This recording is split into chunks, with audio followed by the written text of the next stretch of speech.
Hi, I'm Caden, here with my brother, Cal, and you're watching Eating W's. eat the W. That's a W. Let's eat one. Let's eat one. That's a W. On today's episode of Eating W's, we have our NFL Week 9 predictions. Absolutely insane that it's Week 9 already. But before we get into those predictions, we got a little bit of news with the trade deadline. But before we get into that news, just a quick little explanation. You'll probably notice that we did not have a Week 8 recap out yesterday. Cal and I's schedule were just really busy. They did not match up at all. We had Halloween, of course, which throws a total wrench into it as well. So we just decided to forego the recap for this week, but we still want to make sure and get an actual episode out for these predictions. So now that we explained that, moving on to the news parts of it, lots of news with the trade deadline that just happened last night. It is now Wednesday when we're recording this, and the trade deadline was yesterday, Tuesday at like 5 o'clock, I think. But before we get to those trades, one injury and a very sad one. Vikings quarterback Kirk Cousins will miss the remainder of this season with a torn Achilles. Just an absolute bummer for him, not only as for the now, as for him and the Vikings, but also for the future, because he was in a contract year. It was really looking like there was a good chance that he was going to have a very solid season, and the Vikings might have even signed him to an extension where he was going to go somewhere else and get some money. But now that's all really up in the air after having to miss the entire second half of the season and coming off of an injury. So hopefully a speedy recovery and a good future for him because he was doing great before the injury. We'll see what the Vikings are able to do. Somebody we're going to talk about in a little bit here might help them out with that. But before we get to those, we're going to start with the Washington Commanders, who had a fire sale on their defensive line during the trade deadline, not only trading left end Montez Sweat to the Chicago Bears in return for a second round pick, but also trading their end from the other side, Chase Young, to the 49ers for a third round pick. And then speaking of the Vikings, going back to them, the Vikings made some moves as well, trading left guard Ezra Cleveland to the Jacksonville Jaguars for a sixth round pick, and then also acquiring quarterback Josh Dobbs from the Cardinals, also for a sixth round pick. And then keeping with the trend of sixth round picks, the Detroit Lions traded for former Browns wide receiver Donovan Peoples-Jones, and in return gave up a sixth round pick to Cleveland. And then finally, keeping with the NFC North trend this time, we have the Packers, who traded cornerback Rasul Douglas to the Buffalo Bills and in return got a third round pick. So lots of crazy trades happening there at the deadline. Yeah, and the one that kind of stunned me the most was the Rasul Douglas trade from Green Bay to the Buffalo. Not just because he was on my team, but because he was kind of the heart and soul of this defense this year. And even though he was in a contract year, when you look at it, we signed him 2 years ago on a Craigslist deal, off the cornerback market, and were able to flip him 2 years later for a third round pick. So really, that's pretty good value when you look at the business side of it. Definitely, and you got some really good play out of him between that. If Mm-hmm. you ask me, with that losing streak they're on and giving up, like Callan said, what I truly believe is one of the heart mainstay players of their defense, that is a sign of waving the white flag in my eyes. But we'll see how they continue to play through the rest of the season. One trade on here that I found interesting and really liked was, of course, that Vikings trade for Josh Dobbs. You look at this guy, and he was kind of a career backup, was drafted by Pittsburgh, spent a lot of times backing up and being a third string in various places. And then this year, he finds himself getting picked up by the Arizona Cardinals. I want to say the Monday before week 1 of NFL football. People didn't even know if he was actually going to play or not. He comes out and starts and plays pretty well for a guy who was just picked up that week. And then only, I want to say 2 weeks later in week 3, he goes out there and beats the Dallas Cowboys, Yeah. who are one of the upper echelon teams in the NFL right now. So this is a guy that just finds a way to win. He plays smart, very few turnovers, which is something the Vikings very much need, is somebody who's not going to turn the ball over. And he just has that mobility that Cousins didn't really have. I'm really excited to see what we end up doing with Josh Dobbs, because now we pick him up this week after it was looking like Jaron Hall. So now he's got to battle it out with Jaron Hall to see who plays this week. And then the week after that, Nick Mullins is able to come back off of IR. So then he's got to battle it out with Nick Mullins and see who ends up playing right there. So I'm really happy with the pickup, especially only having to give up a 6th-round pick. But it'll just be interesting how he falls into that Vikings offense. Now moving on to the game, starting of course where we always start with Thursday Night Football. We have the Tennessee Titans heading to Pittsburgh to take on the Steelers. Callan has the Steelers. I have the Titans in this one. And man, am I all in on Will Levis. He went out there he went out there last week. He absolutely balled out. He kind of played relief for Malik Willis, who I'm not sure if he got hurt or if they just kind of benched him, or I think they benched him. As I say, it doesn't look like the game's kind of caught up to Malik Willis. Yeah, coming out of a small school, you kind of see that with people. Yeah. But Will Levis went out there and threw 4 touchdowns, I believe, 3 of them to DeAndre Hopkins, 3 of them being at least 30 or 40 yards. Just an absolute cannon as an arm. Everyone knew he had the arm power. He could launch it downfield. He could fit it into seams. And the real question was, how was he going to be able to read a defense? Even though he wasn't going against the best defense, he clearly read it pretty damn well. And he did something that they've yet to do in Tennessee, and that is take advantage of a beastly wide receiver like DeAndre Hopkins. Far and away his favorite target was Hopkins. And then once Hopkins started getting double teamed, he showed that he could actually go to some other players. So I really like that. I think that this Steelers team has been really hit or miss. Kenny Pickett's dealing with some injuries, and there's a lot of uncertainty on whether he will play or not. I just think that the Titans go on the road and dominate here. I don't know about dominate. I actually think that the Steelers are going to win here. And I believe that the Steelers will win because of their defense. They activated Cam Hayward, their star nose tackle, off of IR this week. So he's going to be back, and that's going to be big because he's going to be coming up against Derrick Henry, and he's going to have to stop him on multiple occasions, I believe, and not let him get through that defensive line. Minkah Fitzpatrick is out, so that worries me a little bit about that deep ball. I think that the Titans will get another, now they seem to be a air raid type of offense suddenly.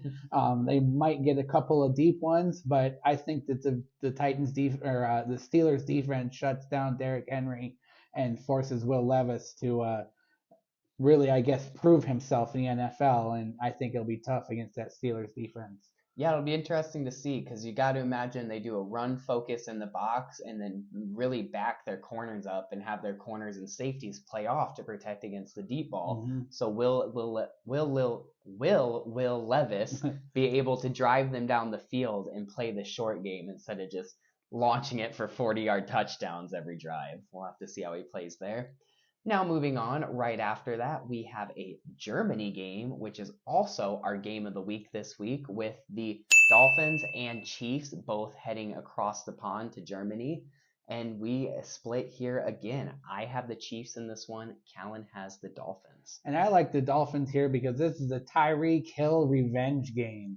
This is a big game for him. He already said he has a special celebration planned for when he scores a touchdown that he said might even offend the Chiefs fans or the Chiefs players, but he said that's just the name of the game.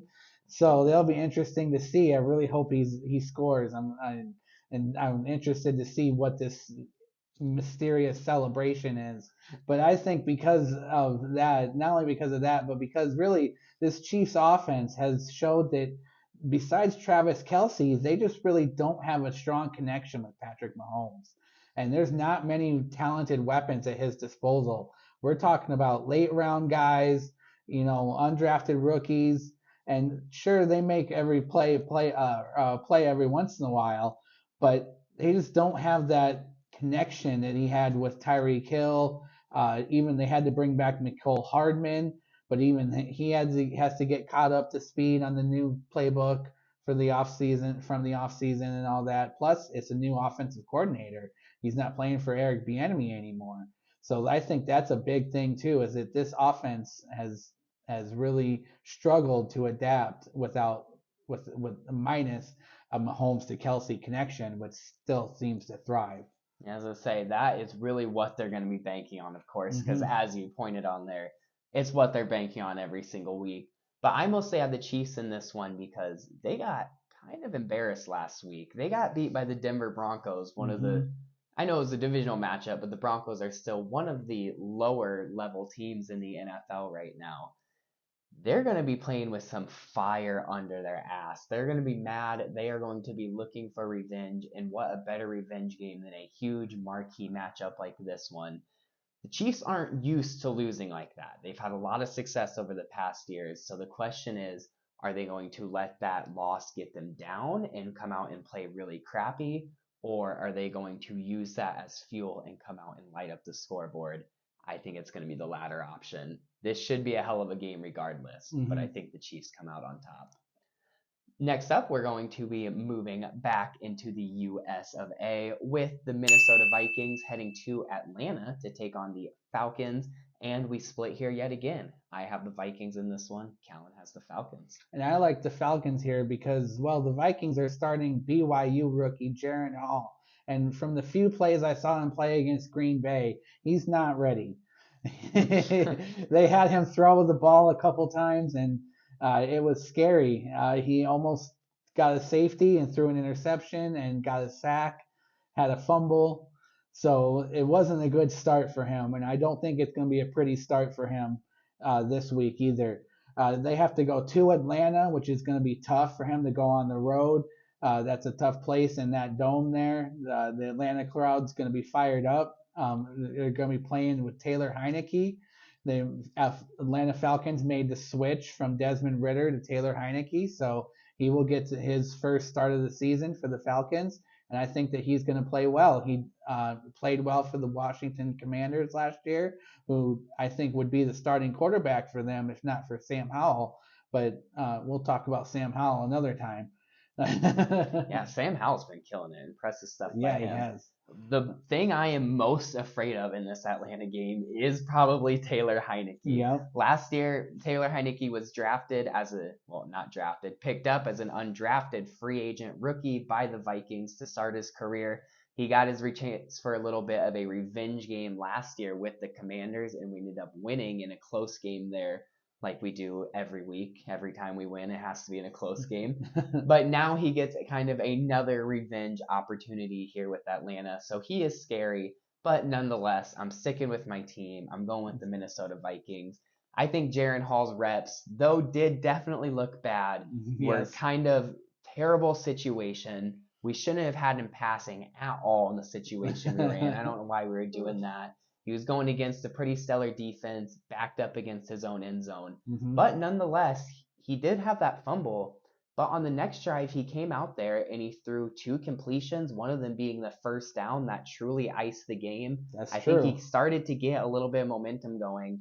And now that he's had a whole week to kind of prepare as a starter, and now that he has a little bit of competition with Joshua Dobbs there, now that he knows he has to kind of step up and prove himself a Hmm. little bit, I think that's a lot of recipe there for a guy like Jaron Hall to come out and have a pretty damn good game against the Falcons defense, who's not really much to write home about outside of maybe AJ Terrell and Jesse Bates in that secondary. But outside of that, they've been struggling. So Hmm. here's his chance to prove himself in the NFL, definitely. Next up, we have another NFC North matchup, this time with the Los Angeles Rams heading to Green Bay to take on the Packers. And we split yet again. Callan has the Packers in this one. I have the Rams. Matthew Stafford probably isn't going to start this game, and if he does, he's not going to be 100%. Hmm. But I still have the Rams in this one. As I just talked about earlier with Rasul Douglas, I think the Packers have all but kind of waved the white flag on this season, and the Rams got embarrassed last week by the Dallas Cowboys, to say the least. Even if it is Brett Rippon, their backup, I think that Brett Rippon has this whole week to prepare. I think he's been playing as the starter in practices, and having Hmm. a whole week to prepare after having to come into a game is such a huge difference. Getting those reps with the ones, getting used to those receivers that you're going to be playing with on Sunday, it Yeah. just makes such a world of difference. I can see it being really a close one, and especially being in Green Bay, having a Los Angeles team coming into Green Bay, especially. I wouldn't be surprised at all if the Packers won too, but for now I got the Rams.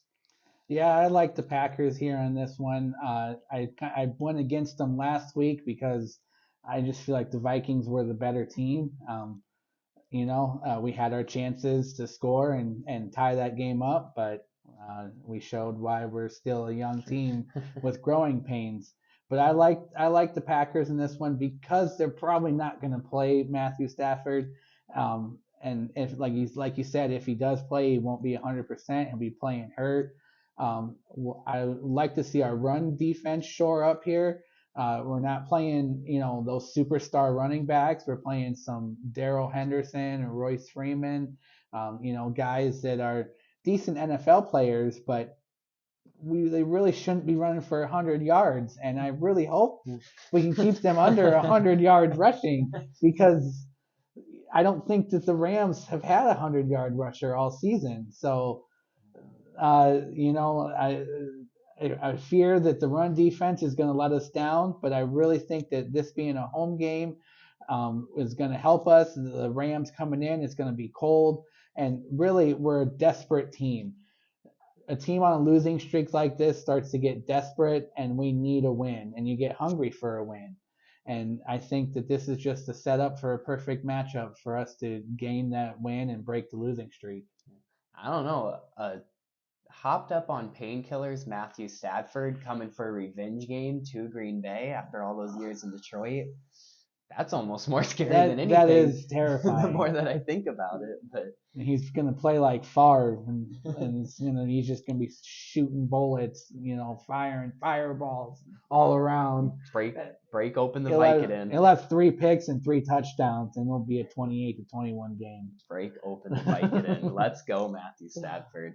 Next up, we have an NFC East divisional matchup with the Dallas Cowboys heading to Philadelphia to take on the Eagles. And we finally agree in this one. We both have the Eagles. This one's going to really a toss-up in my eyes. I struggle to pick this one. These divisional matchups are always really hard to pick. The Cowboys, of course, had that huge fall-apart loss against the Cardinals earlier in this season. And the Philadelphia Eagles are 6-1 right now. But 7-1, but none of their wins have really wowed me. They haven't played a game yet where they went against a good opponent or really dominated a lesser opponent, and I was just like, wow, this is a good team. So I really struggled to pick this one. To be honest, what it came down more than anything is that the Eagles are the home team. So I don't have a ton more to say on this one. It was practically a coin flip, I'm not gonna lie. I like the Eagles in here pretty confidently. Mike McCarthy's offense is pretty stale, and it dominates kind of lower tier teams, but those higher tier teams, they really have trouble against. And the Eagles are one of the higher tier teams to me this year in the NFL. They didn't have a very convincing victory, but I thought that victory against the Dolphins on Sunday Night Football was very convincing, and I thought that really showed that they are one of the top echelon teams in the NFL this year, at least for sure in the NFC. I liked how they did that fake tush push. Did you see that? No. They finally faked it. They went for the tush push, and he handed it off behind him to DeAndre Swift. Oh. So everyone crashed the middle, and he just went around. I just saw the one on the goal line where he fumbled. No, it was after that one. Once he fumbled, they had to change it up. They had a really good one and a really bad one. Yeah, I kind of forgot about the Dolphins win, though. That's a good point. Yeah. What it's really going to come down to is if the Cowboys want any chance of winning, they're going to have to stop A.J. Brown. That guy is on a 6-game streak of 125-plus receiving yards, which is just absolutely insanity. Consistency to the definition. But I want to say the first 2 games, he had 2 catches for like 25 yards combined. So he was looking really bad for the first 2 weeks. And then you traded him. And then I traded him because of that. Callan traded him to me in fantasy in between week 2 and week 3. And since he's hit my team, he's only scored 100, or he's only received for 125 yards so each week since. He's a little salty about that. A little bit. I made the wrong choice. I'm the opposite. Hey, at the time I thought it made sense. It was a pretty even trade because it was even trade at the time. You got Terry McLaurin and Evan Ingram. Yeah. So you definitely didn't get completely screwed in it. No. I'll still take the side I got out of it. Yep. Yep. And then now moving on to Sunday Night Football, we have an AFC matchup with the Buffalo Bills heading to Cincinnati to take on the Bengals, and we are back to splitting. Callan has the Bengals in this one. I have the Bills. I like the Bills here because the Bengals are such a hit and miss team. They started the season so cold, and then they had a couple games in a row where they played really well, and then they shot down to the bottom of the hill again. But then last week, they came out and beat the 49ers in what ended up being a really close and a really entertaining game to watch. So now, if you just kind of watch that pattern there, they're going against another good team. I got to imagine they come out and they kind of crap the bed a little bit. They could go out there and play really well and still lose to the Bills just because this Bills team is almost inconsistent and up and down in their own right. But when they are on, man, they are on. So this matchup is really just going to come down to which team comes to play. And if they both come to play, it's going to be a shootout and a game to watch for the ages. Yeah, I expect this to be a very entertaining game, possibly even the game of the week in the end. But this is the game that I felt more like was the coin flip to me, compared to the other game. The Bills and Bengals are just so evenly matched. Now that the Bills have Rasul Douglas, who is likely to play, not 100% yet, but he's likely to play some. Now they have another top corner to replace Tre'Davious White, who of course tore his Achilles earlier this season, and they've been struggling since losing him. So they really needed a corner to come in and be that number one guy on the cornerback side. Now they have one, and I think that's going to be a big key to stopping the Bengals and Rasul Douglas, or the Bengals and Jamar Chase. But I believe that the Jamar Chase will be too much for them to handle, and this being a home game for the Bengals, I see that being their kind of what am I looking at? Their X factor being in the jungle there, and it's really going to be a tough place to play for the Bills. And I think the Bengals are able to pull this out in what's going to be a field goal game. Yeah, that's going to be a fun game. I'm excited for that one. And then finally, we have Monday Night Football with the Los Angeles Chargers joining Monday Night Football for the second time in 3 weeks and heading to New York to take on the Jets. And we both have the Chargers in this one. I just think that the Jets aren't enough. That is a stellar defense, but that offense just cannot seem to get anything going. The only time they showed any production, which was on a 50-yard pass to Breece Hall, which when you have a 50-yard pass to a running back, that I don't want to use the word fluke because it's not really a fluke play. It was clearly a well-played play, but it was just kind of like lucky. Like it's a one-off thing. That's not any sort of consistency to get a play like that and have that be your only true good drive on offense. So I think that this does end up being a relatively close game because the Chargers offense has been kind of meh recently, ever since losing wide receiver 2 Mike Williams. So I think this is a pretty low scoring and a pretty close game, but I think that the Chargers are able to control it and that they pretty much all but shut down the Jets on offense and are just able to put up a couple of good drives on the Jets. I think they shut down the Jets offense and are able to put up a couple of good drives as the Chargers offense. Right, and I agree with that very much so. The Jets are going to be playing with 4 backup offensive linemen. They only have 1 starter offensive lineman from week 1 playing right now. And that's really going to be a bad matchup for them against the Chargers with Khalil Mack, who's shown that he can take over games and dominate still this late into his career. But I really like the Chargers in this one. Like you said, I think it'll be a low-scoring game. The Jets offense, they remind me of the Iowa Hawkeyes offense. They have a pretty stellar running back group that makes big plays, 1 big play to 2 big plays a game, and then the passing offense just can't get going. And Zach Wilson, he just can't get the ball going. He can't get it downfield very well. And the only way that the Jets are able to score is on these big explosive plays out of the backfield or on from the running backs, which is just similar to the Iowa Hawkeyes, which kind of off topic. Did you see that they're moving on from Brian Ferentz? Brian Ferentz is out as the Hawkeyes offensive coordinator. I'm kind of surprised just because the whole family ordeal Yeah. thing, and them. We'll see who steps up there. I'm interested to see that. But Yeah. that was a great analogy because the Jets as a whole Mhm. unit are just like the Hawkeyes, to say the least, because they are constantly getting bailed out by defense and special teams every Yep. game. We'll see if maybe they're bailed out by defense and special teams again on Monday night. So that was our NFL Week 9 predictions. Thank you all so much for watching, and stay tuned until next week. But until then, don't forget To eat the W.